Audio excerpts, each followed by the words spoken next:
Welcome to Impact Investing, brought to you by the Supporters Fund. From the water capital of the world, Marseille, France, I'm your host, Jeffery J.P. Potvin, and let's please welcome from the largest open air art gallery in the world, Berlin, Germany, our guest, Jessica Burley from Planet A Ventures. Welcome, Jessica. It's a real pleasure having you join us today. Hi, Jeffrey. Thanks a lot. Very happy to be here. Well, I'm very excited to get the opportunity to dive into Planet A Ventures and yourself because one, you've taken a really cool, different way approach and journey into the venture world. So I think that's pretty exciting. And of course, what you guys are doing in Berlin, Germany is also very exciting. But before we dive into all of that and start to break through all this, maybe what we can do is we can start off by learning a little bit more about yourself, all the way back from your university research days to where you are today, and then share one thing about you that nobody else would know. Sure, happily. So maybe starting out with the one thing that not many people would know is that actually my drive to work on environmental sustainability doesn't come from a love of nature, originally at least. Since adulthood, I've had more deep appreciation for natural beauty, but I grew up in inner city London. So I didn't have so many opportunities to visit areas of great natural beauty. So environmentalism for the sake of trees or lakes or mountains didn't initially resonate so much with me. Actually, my interest in climate originally stems from more social impact concern. So, as I mentioned, growing up in inner city London, it was also the most deprived part of the UK back then, and I saw a lot of inequality and poverty. So I was really driven from a young age to work on that. But I sort of in teenagehood, I'd say, um, learned more about how climate change is impacting social issues. So driving up environmental refugees and really hurting those on the margins the most. So I wanted to work on this sort of plug the problem right at the source, rather than work a little bit further downstream.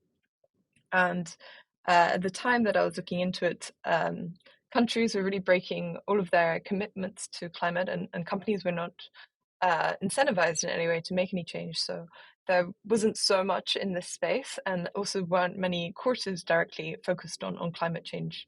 So I actually studied politics and international relations at university and focused as much of my research as I could on climate-related international relations and environmental sustainability. Um, and so I followed that track when I left university. I went and worked at the UNDP for a program that was financing climate entrepreneurship. Yet ultimately, I felt more aligned with the innovation that I was researching than actually working in this sort of big organization. And I, in my free time, was freelance writing for the first textbook on lab-grown meat, which was published by Cellular Agriculture Society. I wrote the European chapter, initially focusing on the policy side, as that's what I had a background in.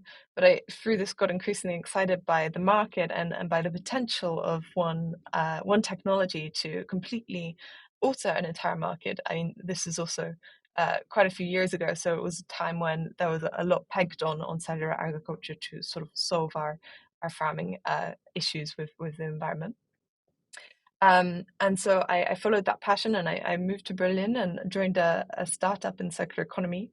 It's a really fantastic city, as you mentioned earlier, that you're interested in it.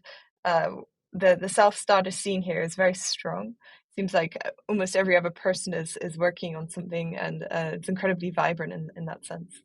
And actually, the startup initially was struggling to raise, so it exposed me to the importance of financing and VC to actually take off the ground and give legs to innovations in the climate space. And so I decided I'd really love to work in that. I did some shadowing work and some courses, but really I was just very lucky in that I was introduced to Lawrence Leichner, who's a serial climate founder, and he founded previously Rebuy, which is Europe's largest refurbishment platform, and then Tier Mobility, which is was one of Europe's fastest growing unicorns when I was working with him, and he actually committed 100% of his stake in Tier Mobility to reinvest in the climate ecosystem. So I was sort of helping him It began with sort of angel investments, and we built it out into a bit more of a fund. Still just one LP, but we got a bit of a syndicate together, and we made 16 investments together across different verticals of climate, which was super exciting. But at the same time, I got to meet Planet A as we had a co-investment, and was really impressed by their unique approach to measuring impact. And so they were looking to expand their team. I was looking to work in a little bit of a larger team, and so I joined them about 2 years ago. So yeah, as you mentioned, a very untraditional route to VC. I like to think that a bit of understanding policy comes in handy now and then, as green tech markets still are very heavily influenced by policy. And the research skills, of course, come in handy every now and then. That's awesome. I think that to kind of unpack that, and it's great and interesting to hear that you've kind of morphed not only into the role, but your understanding of climate tech also morphed because, as you said, you came from London and then kind of jumped into this. And I will say that most people that I've met from in Germany, and now that you're coming into Germany, is that they're very outdoorsy. Everywhere that I've traveled, I always run into somebody, and it's not in a city, it's in a mountain somewhere, and they're always German. It's very rare that you meet other people because I think Germans just love to get outside, which is brilliant. I'm going to say Canadians do as well, but maybe not to the same extent.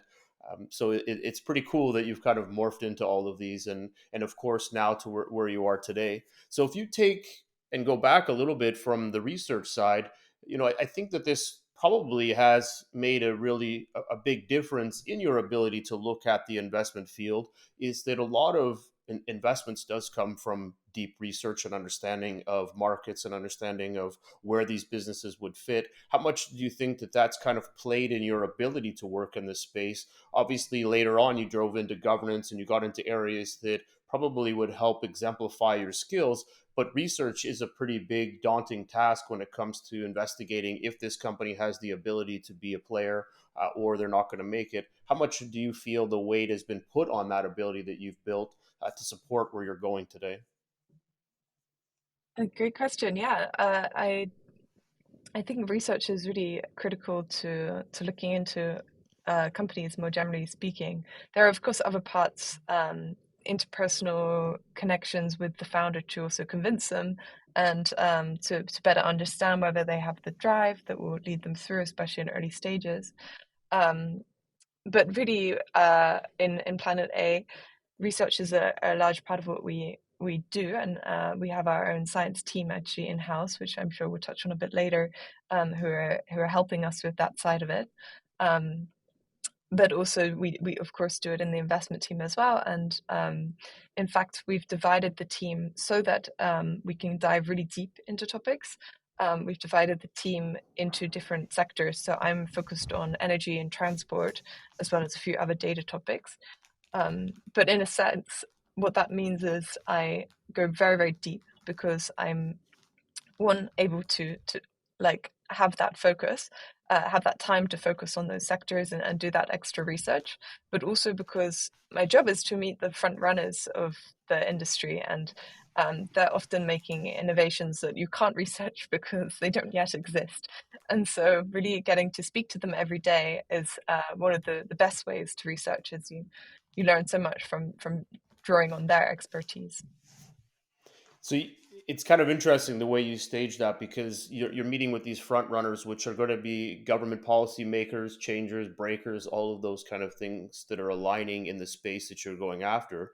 And you mentioned one key word, which is focus. So it's allowed you to have a focus on a certain sector, which I think is huge. And if you were to turn this around and we were talking to a founder right now, that would be kind of the key word right now, which would be focus. What are you focusing on? What is actually making your business work? And if the founder's doing the right things, they're going to be focused on one thing, not 500. So if you're taking what you're focused on and how you're working with all of these governing bodies to enable you and your startups to be able to go through these channels, is there an approach that you've taken to get these governing bodies to aside to what you're trying to achieve with your founders? Because you're almost doing it on behalf of them. You're just saying, hey, we've got this really good company that we want to get behind. The policies don't align properly, so they're going to fail if we don't step in and start pushing the envelope with some of these bodies in government, etc. So you're kind of out there making friendships and networking to build those forward. What are the things they're looking for, and how are you feeling you're able to shape and change the way these policies are working, if at all possible, today? Yeah, it's a fantastic question. And in fact, it's something that I would love to spend more time on. Time is really, as you said, focus is everything. Time is really pressured in VC. So my main job is an investor, and I don't actually work that much with policymakers. One of the partners at Planet A, Lena Tead, her background is originally in advising the German government on environmental issues. And so she's driving that more at Planet A, and we do have relation to Clean Tech for Europe, which is a green tech lobby group or advocacy group, really trying to make the green agenda heard. And they write like open letters or so, and try to influence that. I wouldn't say that we have like a direct ability to influence government in much wider sense, but we of course would like to advocate for the general movement. Uh, I wish we had a magic wand to sort of get rid of the red tape around some of the cool innovations we're seeing. For example, we have an investment in geothermal drilling, which is a very regulated space, of course, and another in uh, precision fermentation for creating um, essentially lipids to go into fake meat products, which is also a highly regulated space. But in reality, I mean, of course, we also need these spaces like food and energy to be highly regulated. So we're not really working on changing that within Planet A. More just like pushing the green agenda more broadly, if that makes sense. It does. And I guess when you, like you said, you have teams and people that are operating in different focuses to help all of this kind of move forward. When you take back again the governance, the political side, the research side, is there one thing that you kind of share with the founders when you're making this investment and saying, hey, look, we need you to be here in 3 to 5 years? And we know that the red tape is going to be very tough in this side. If you start today working through the ecosystem and doing these things, we believe that you can get past this in 3 to 4 years. That's the reason we're making an investment. So you're kind of coaching them through this long process that you know is going to be probably long and tough and spend a lot of money and time. Are there a couple of things that you would share to founders to say, hey, keep this in mind? It's a long journey, but here's 3 things you got to look at right away to help you keep that focus to survive and win? Yeah, so I would have to differentiate here quite heavily between the different startups we're looking at, as quite a few of the startups don't actually face any red tape, and they're already just creating software that can be rolled out tomorrow. And we then have the others which we look at, which are going to face those limits. And so even then, the advice that we give is quite company specific. Maybe I could give you an example. So we looked quite a lot at green aviation. We didn't make an investment here, but there the advice is really to take off the shelf components and really not try to innovate too much, but just get them into a plane and get it off the ground before anyone else to try and be first to market. And then once you have that, you can really start generating revenue and then building a business and improving the technology. But actually to integrate the best in class, because there's so many others creating the components that you can then already use in the aviation or in the aircraft, that it makes a lot more sense than trying to go through the very long processes to get that particular component allowed by the authorities. So that's one example for like an extremely regulated space, like air travel, as it should be.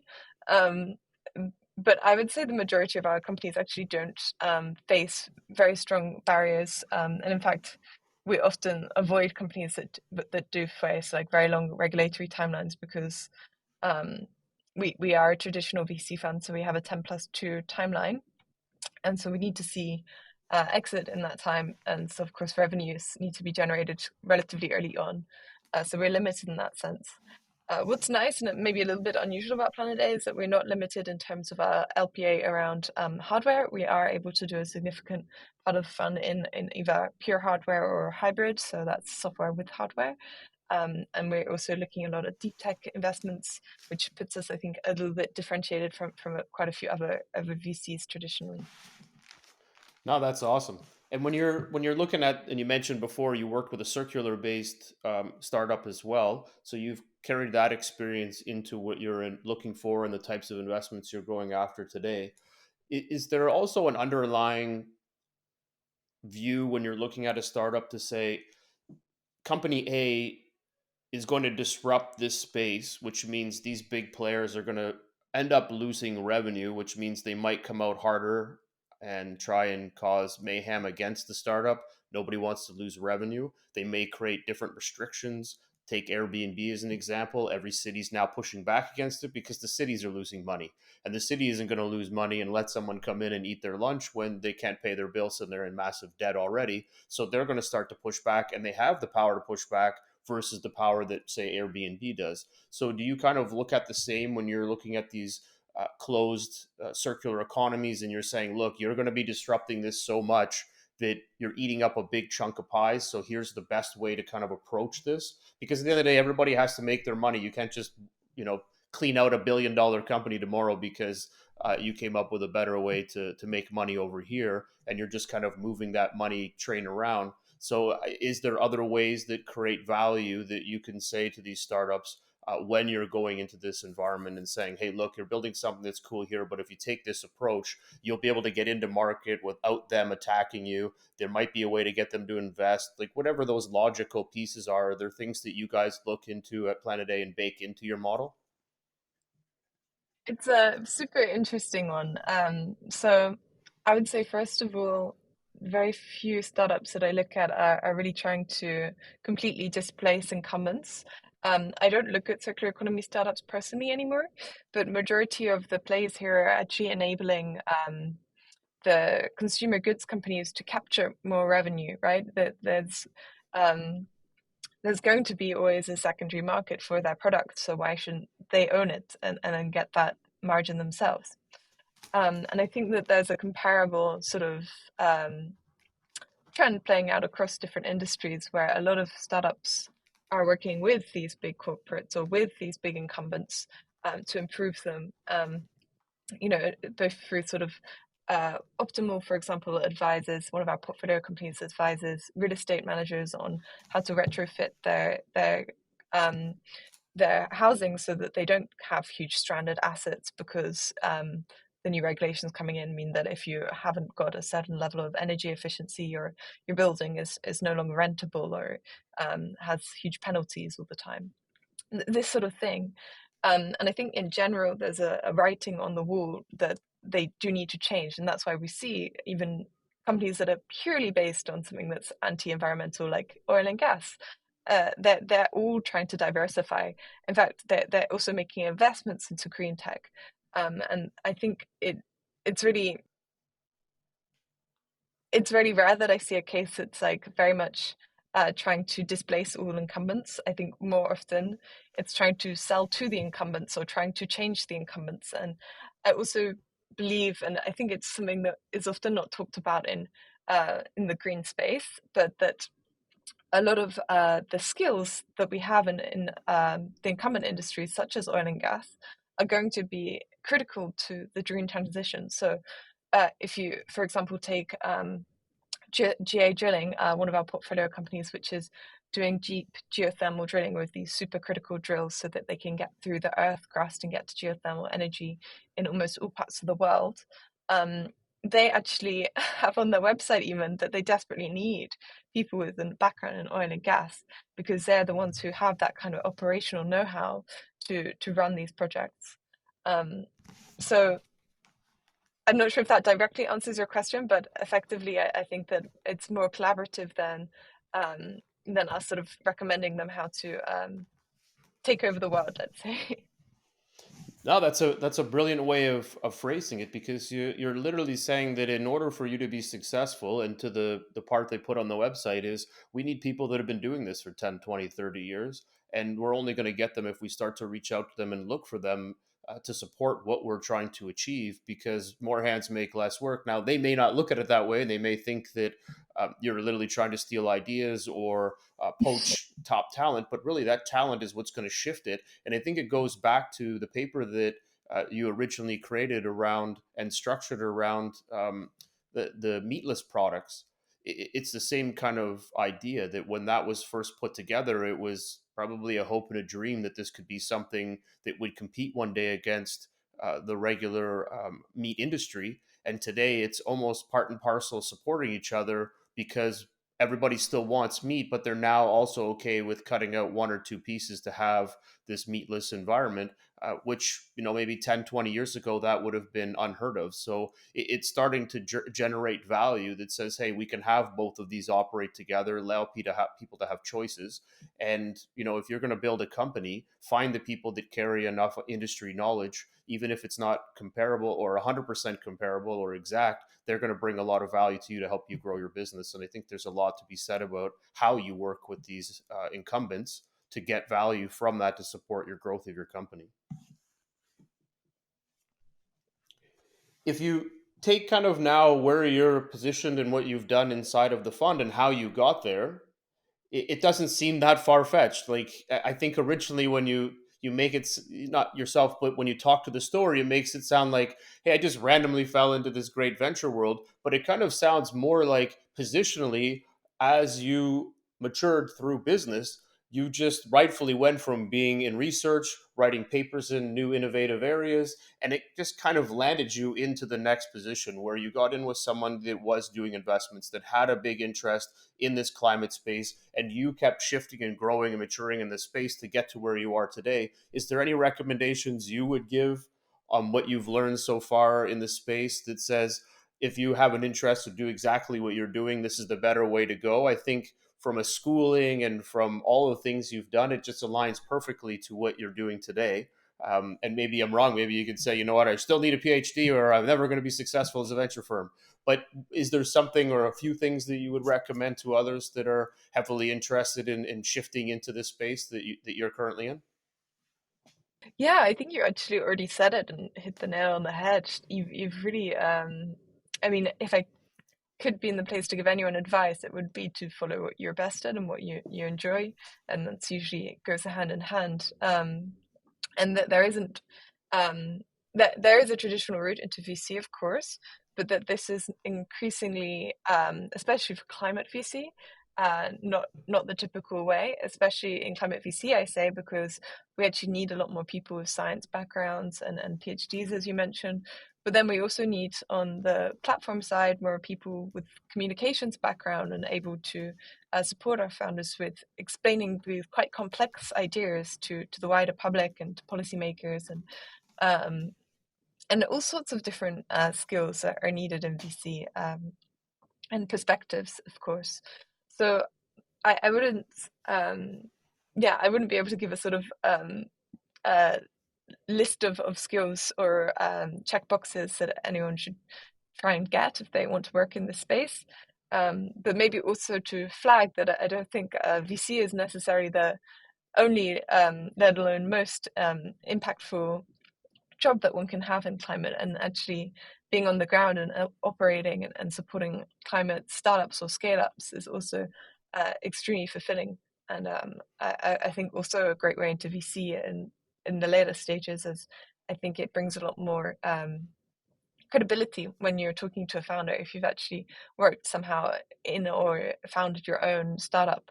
And in fact, most of the GPs at Planet A are serial founders themselves, and I think it gives them a lot more not just credibility but understanding for the founder journey.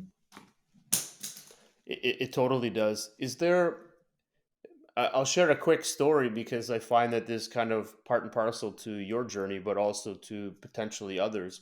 Is that over the years I've gone back and forth teaching courses in entrepreneurship, and I like to treat it like it's petri disk, everything you can test and figure out what the outcome is going to be after, but it's like throwing things out and seeing what sticks, but also how people can learn differently. And I would take first year students and I would get them to do a project on who they want to work for.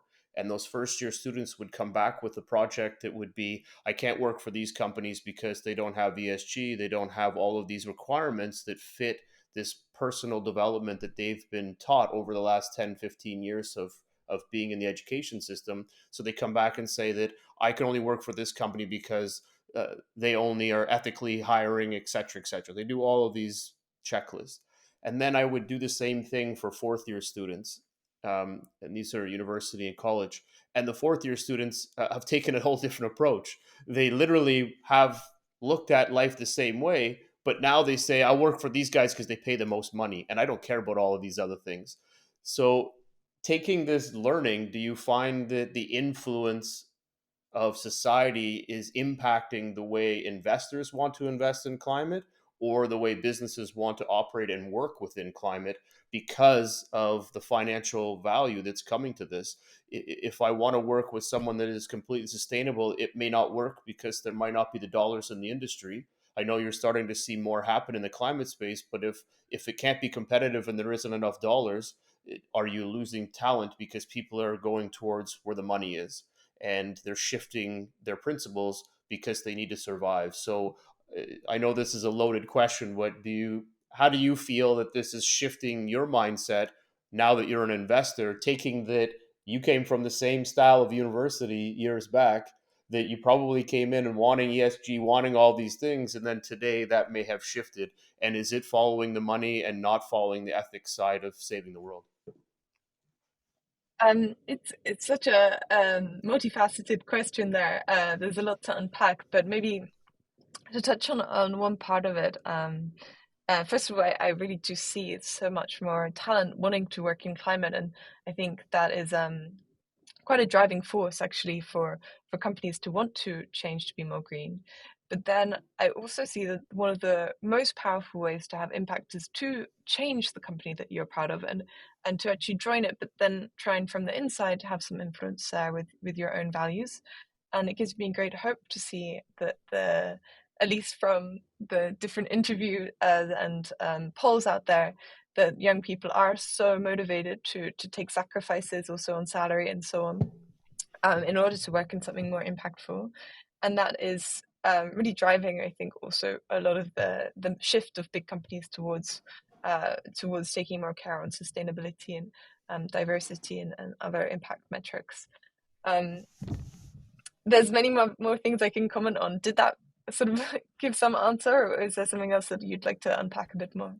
No, I think that's great. You're giving the world hope because you're saying that really at the end of the day, as much as we're going to shift our mindset to chase the dollar, there are people out there that will still fit the bill and will still dive into climate tech and everywhere else that can help save the planet, and they're willing to do it at a cost of their own dollars so that they can help the planet. So I think that that's very well shared and fantastic way to share it too. So thank you. And I think also that there's that we, at least at Planet A, have a strong belief that the biggest companies of tomorrow will be those having the biggest impact. That's partly why we have our own sort of in-house quantification of impact, and very deep about this, because um, with the coming regulations and public scrutiny and pressure on all organizations, I think that the ones that are greenwashing today are not going to be the big companies of tomorrow, because they're just going to be found out. And so we're really careful about that, because not just from some kind of ethical reason, but also because we believe that those are where you'll get the greatest financial gains. It's the ones that are really front runners in this huge economic and societal transition, right? This is the greatest transition of our generation. And so climate's not a trend, it's the future. And so if we are really betting on the companies that are at the front of that movement, then those are going to be also the biggest financial gains. So yeah, to answer your question, I think that there are definitely people sacrificing um, some of their salary to join that kind of movement, but also in the end, I think that this will be the biggest winners. And beyond that, if you do join a company that is more where you're, prioritizing salary over impact, you can actually still have a huge amount of impact there, and perhaps even more than someone fighting to get into the green sector. And maybe just an additional tidbit I learned last week is that I think 30 million jobs are going to be made in Europe in the green workforce in the next decade, which is crazy amount of jobs. And so it's really quite exciting also, from the perspective of job creation. Rather than sort of displacing lots of workers, it's creating new jobs in agriculture and in energy and construction and so on. So yeah, this is sort of many topics there, but in No, general, it's I a have a lot great of share. excitement for it.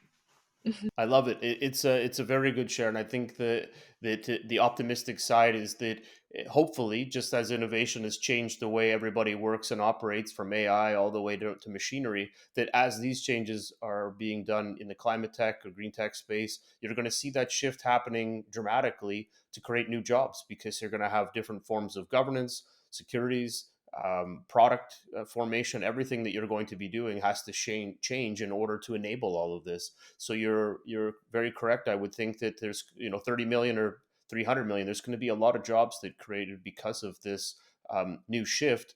And I think the best part that I heard from that was that on the companies that are greenwashing will eventually fail because you can only keep stealing profit before people start to call it out and start to jump on it. And I think that's where the big change you'll see is the greenwashing. Hopefully it stops and it gets crushed out of there. And the companies that are running this and they're doing it for the right reasons are going to be the ones that become the large entities driving the world in the future. And we can only hope that that's the case. Absolutely. We're gonna shift now into our 60-second rant. So hopefully you're ready to jump on this one. The way it works is you've got 60 seconds to rant about anything you like. I will try my hardest to form a rebuttal, and then you'll close it off. If you're ready, I'll start the timer. At the 60-second mark, I'll kind of raise my hand, but I will say that nobody has ever done 60 seconds. So I guess rant away. And when I feel you're close to your rant, then I'll kind of do the hand thing because the 60-second never works. So are you ready to go? Let's try. All right, you're on. Go. So my rant is about that I don't believe we can get to a world within our planetary boundaries either by degrowth nor by not changing anything and having just saving everything via capitalism and innovation. Um, I think that we cannot do degrowth in a democracy, and that ultimately it would need some authoritarian rules to force everyone to degrowth. And it's also uh, it's only via sacrifice, right? So it's very hard to get people to sign up to that willingly, and it's also, in my view, a hugely anti-progressive. At the same time, I don't believe that we can fully live the lives that we're currently living without having any kind of alteration in consumers or the public, more widely speaking. Um, but I don't believe, on top of that, that changes have to be negative. I think that there's a lot of wonderful things that can come out of such a transition, and it doesn't have to be a discourse around sacrifice, but rather admitting that we have to change, but not necessarily take a sacrifice or a, a degradation of our quality of life. And in fact, it can really improve our quality of life. As I mentioned at the start, there's a great beauty to. I'm finally realizing the great beauty of nature and bringing that to everyone and enabling more people to access that.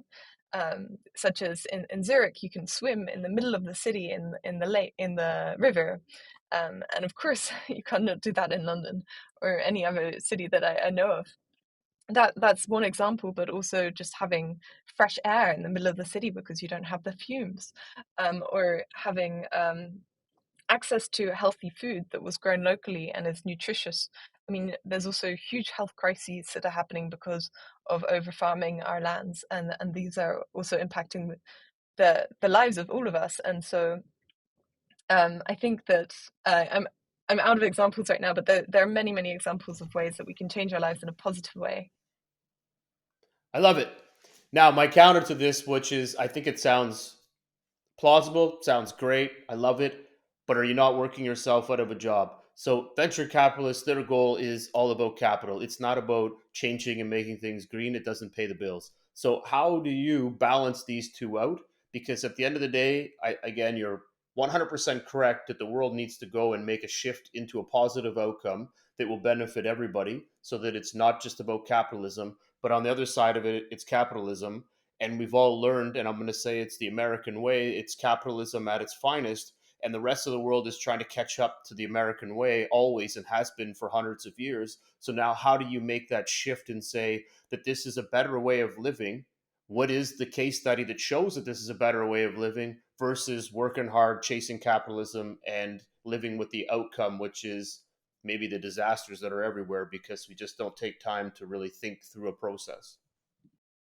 Yes, and I'm sorry I didn't give you much context, or I think I didn't fully explain my ideas. So I'm still pro-capitalism, right? I still think that we need capitalism, especially in places like climate, where we really need to hypergrow this, and we need capitalism to continually, it's the only way that we found that works to continually bring innovation to our societies.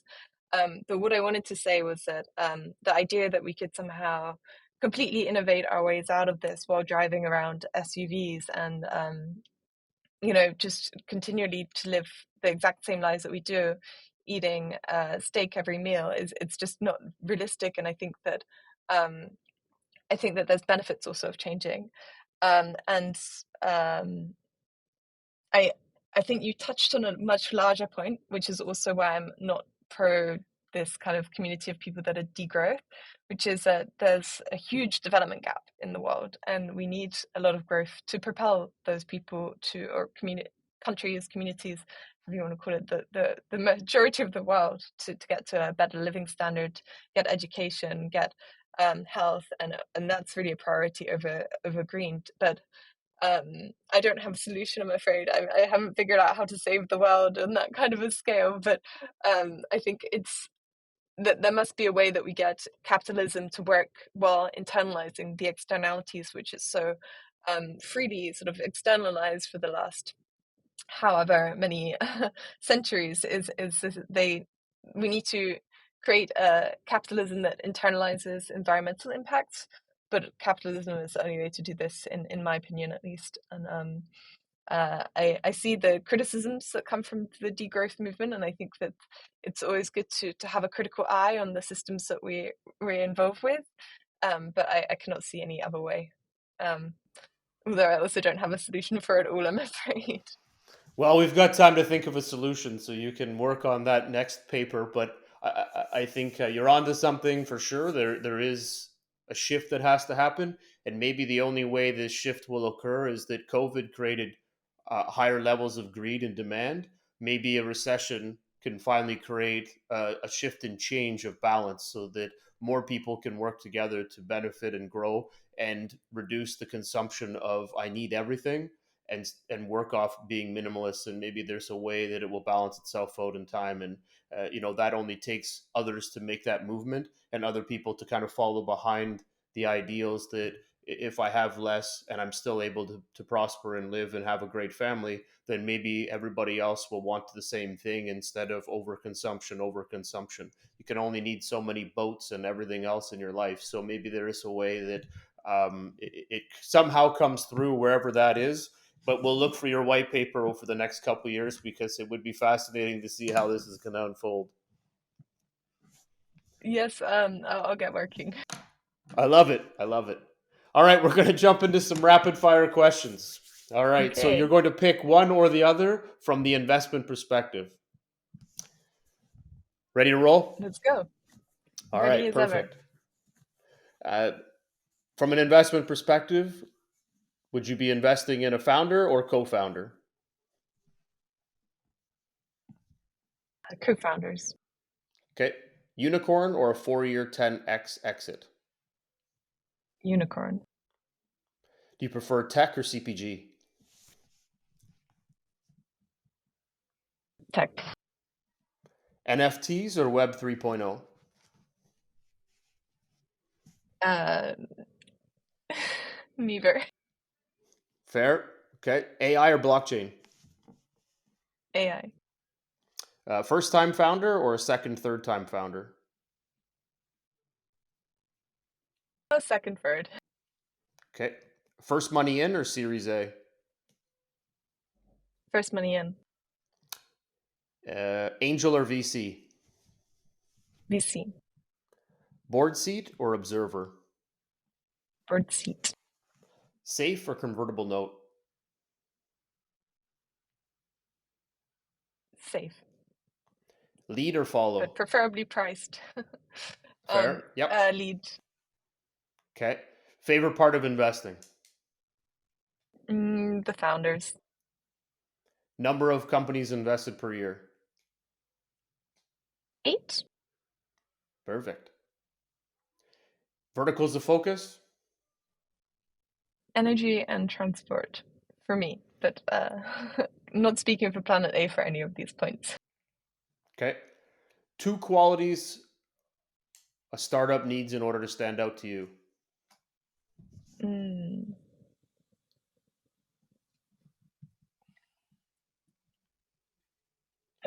Determination and vision.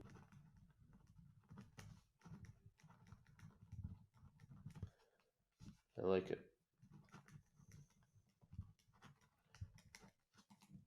Toughest lesson you've learned or witnessed as an investor? Oof. Um,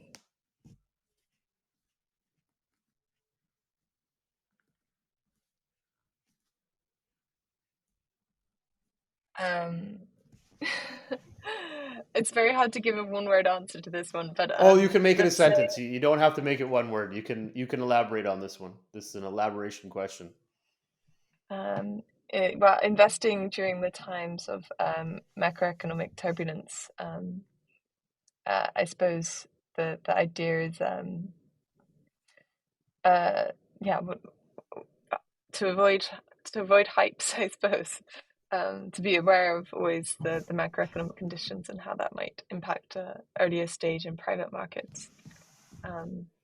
Thankfully, I've had those around me who are more aware of this and have guided me to avoid too many painful learnings, let's say, but definitely something that I'm learning day by day. You know what? That's a fantastic point because it's flashy for today, it doesn't mean it'll be flashy tomorrow. And I think sometimes we get caught up in the hype and we follow the hype and we invest in things that will use examples of NFTs. The hype went up pretty crazy on NFTs, buying a picture for millions of dollars, and now they're worth pennies. So maybe in time there'll be some value for it, but I think we get caught up in the hype of the flashy shirt, and the flashy shirt doesn't look good in 5 years from now. It's too flashy today. It will be just as bad next year. So it's very valid. So love it. Okay, next question. What piece of advice would you give 9 out of 10 founders?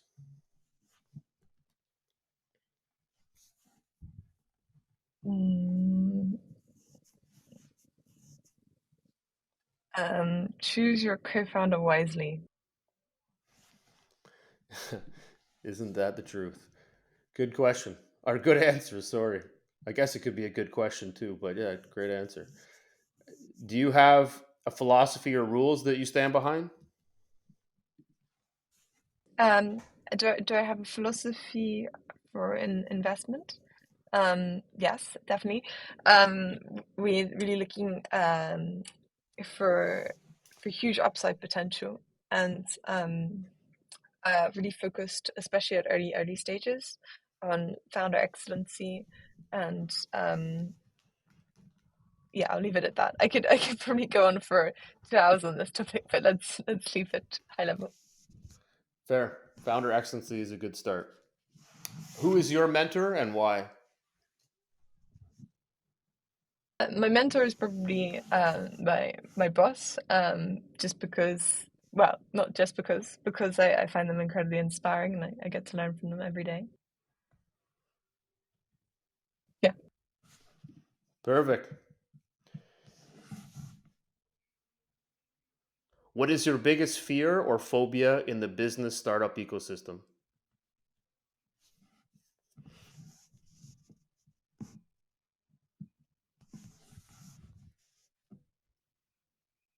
Mm, my biggest fear is that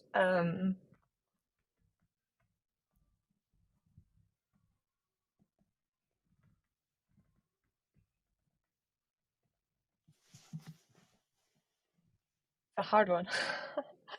I suppose my I biggest know fear is Germany's that one. different. Go Yeah, ahead. Go go ahead. for it. The fear that it could all be a scam or a hoax. But luckily, we have enough technical and legal due diligence post sort of the signing of the initial term sheet that I think we can avoid that. But it's always a bit of a fear.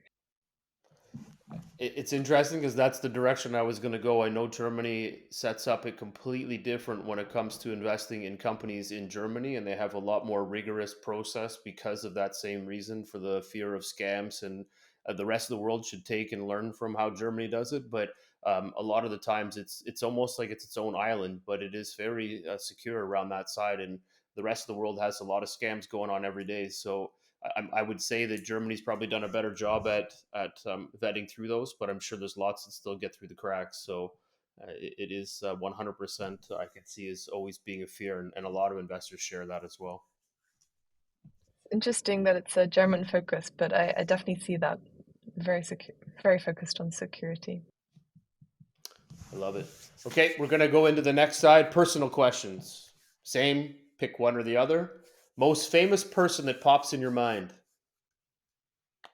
Uh, Obama, Okay. First brand that pops in your mind.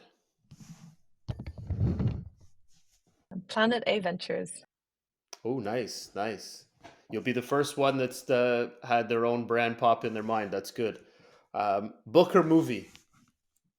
book, Wonder Woman or Robin? Wonder Woman, All right.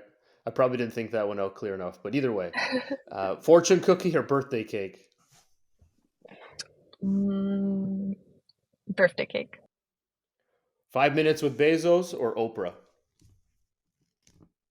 Oprah, Mountain or beach? mountain, Bike or run? run, Big Mac or Chicken McNuggets? neither, Fair. Trophy or money? money, Beer or wine? wine, TED Talk or book reading? book reading, TikTok or Instagram? neither, Facebook or LinkedIn? LinkedIn, Favorite movie and what character would you play? oof. Um, it's a great question.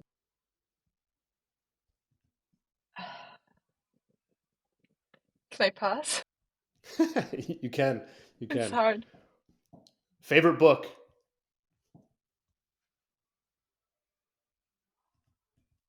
I really enjoyed Ministry of the Future recently. I'm not sure it's my all-time favorite, but it's a great Ministry one. of the Future? Never heard of that. I'm going to look it up. Like it. Not that I'm going to hear of every book, but I'm going to check that one out. All right. Favorite sports team? Pass. I don't follow too much sports. Fair enough. What is the meaning of success to you?